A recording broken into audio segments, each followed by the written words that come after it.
It's Saturday morning in Italy, and you're listening to the Magic Towns Italy podcast. Hi, everyone, and welcome back to the Magic Towns Italy podcast. Hello, everyone. Hi, Anna. Hi. So, today we are talking about a question a lot of our listeners ask. Where do expats in Italy live? Indeed. And we're not just going to talk about large cities like Rome and Milan, but also smaller towns where the general expat concentration is high or rising, and also about special pockets for Americans, Germans, Dutch, and other nationalities. This is something that we are adding to the Town Explorer, and I think it is one of the most revealing ways of looking at Italy, not just how many foreign residents a town has, but which nationalities are actually shaping it, where their presence is deepening, where it is fading. So, yeah, I find it really interesting. So, if you just rank towns by the number of Western expats, you get the picture you're going to expect. You have Rome, Milan, and Florence at the top. You have Turin, Bologna, Venice. That's still where the bulk of people are. Just talking numbers, only Rome and Milan have more than 10,000 expats, followed at a distance by Florence. And then you have some more of the usual names in the top 10, like Turin, Bologna, and Verona. Yeah, so the obvious story is still true. Big cities are the main gateways into Italy.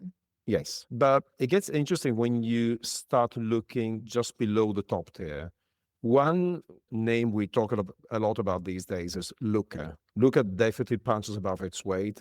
It has become a magnet, especially for British and American citizens. And Lucca is a good bridge between the two words we are talking about today. It's not a tiny Eden village, but it's also not Rome. Definitely not. And the story we're talking about is not size related. The question we're trying to answer is not necessarily where are the most expats, but where does a nationality really show up on the map? Yeah. So what we found is that Italy is a lot of different maps laid on top of each other, like a Dutch map, a British map, French border map, a Russian luxury map. I mean, Yeah, a lot of different ways to look at the country. And perhaps the best way to explain what we mean is to start with a village that almost nobody outside Liguria, that's northwestern Italy, would guess. The town's name is Airole. yeah, Airoli is a small medieval village near the French border with steep streets, olive terraces. You feel the sea, the mountains are both close. France is, I mean, just around the corner. It has only about 400 residents, I guess, right? And yeah, there's Yes. something unique about it. And the first modern chapter of Airole's foreign revival was caused by a Dutch painter, Herman Gordon, and the Dutch sculptor who's known as Ondine. A few decades ago, they found the old center. When it was run down, they restored the house and then they brought in their friends and the other artists and eventually more Northern Europeans. And sometimes we talk about critical mass in expat circles. And this is the phenomenon that we're talking about when a few expats become a magnet for a larger expat population. Yeah, I love that because it gives the numbers a soul. Airoli isn't just a place where the Dutch happen to be overrepresented. Like in a town where about a third of the inhabitants are Western expats, the Dutch are more than half. And in a place this small, even a small group can shift the whole The vibe. feeling of the town. Yeah, Yes, in a good way, of course. absolutely. And sticking to Liguria, there's another couple of cases. The two other small towns are Pricale and Perinaldo. These are classic Ligurian iconic villages, murals and narrow passages and castles. And Perinaldo itself is a small mountain village whose claim to fame is a famous observatory. But both have very large Western expat contingents, about 10% of the inhabitants, and they also have a large French population because they're so close to the French border. Yeah, so even within this small corner of Liguria, you see three different patterns, basically. Airoli feels like a Dutch place shaped by friendships. Apicale feels like an artist village that has attracted people from across Northern Europe. Rinaldo has a clear French influence. So yeah, interesting. Yes. Then there's the Russian story, which it surprised me because I really was not aware of this until I looked at the numbers. Campione d'Italia is the outlier. It's an Italian enclave inside Switzerland on Lake Lugano. And then you have Forte dei Marmi, which is the exact opposite, the kind of vibey, expensive beach club on the town of the Tyrrhenian Sea.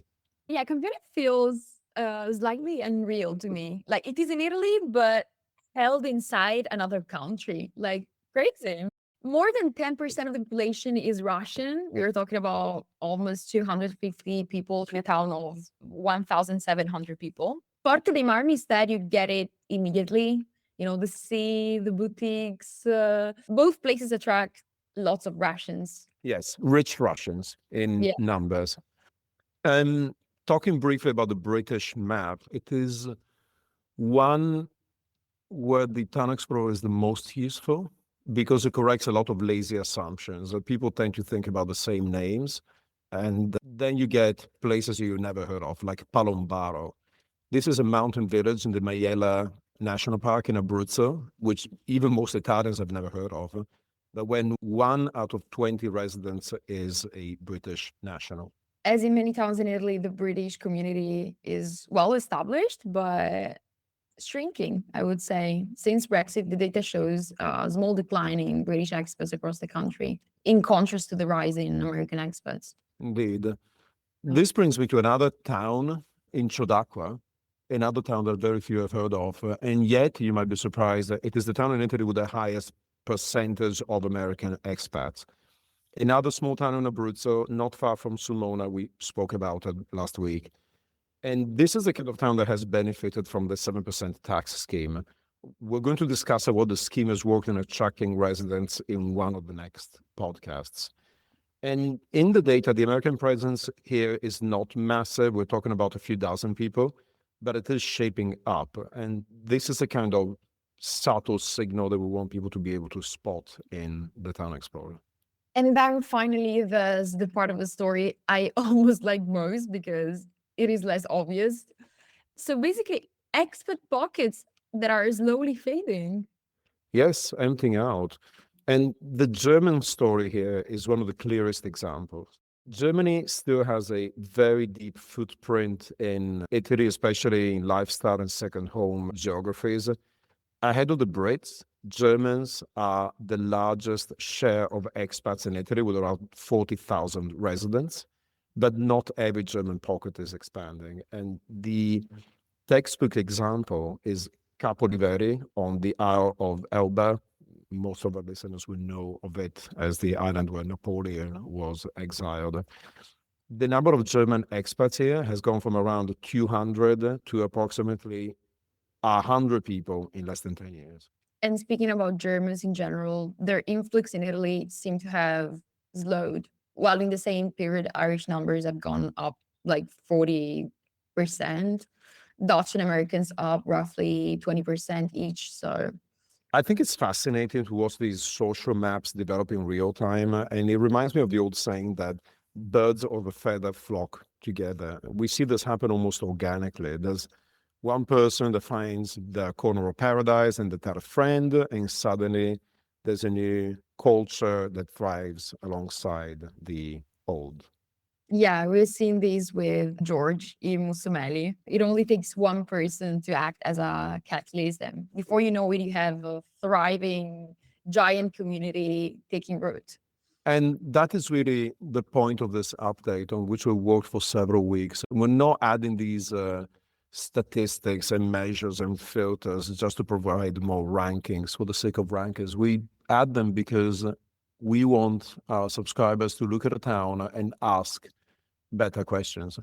And actually, Anna knows we were talking to someone, one of our subscribers today, and we told him as a preview that he'd soon be able to search for the towns that have the most expats. And his answer was, good, so I can avoid them. So the bottom line is we are giving you the ability to find according to the criteria that matter the most to you. And then what you do with this information depends on your own priorities. Yeah. So that is all for today. When these new measures go live, you'll be able to see not just where foreign communities exist, but what kind of communities they are, whether they are growing, holding, or beginning to thin out. And if there is any town that you'd like us to talk about or dissect in the future episode, get in touch with us, because as we discover ourselves every day, some of the best stories are in the places that no one expects in Italy. Absolutely. Thanks for listening, guys. Thank you. Have a good weekend. That's it for this week on Magic Towns Italy. You can create a free account at magictowns.it and explore over 2,000 towns, including those offering the 7% tax scheme, as well as download dozens of expat guides.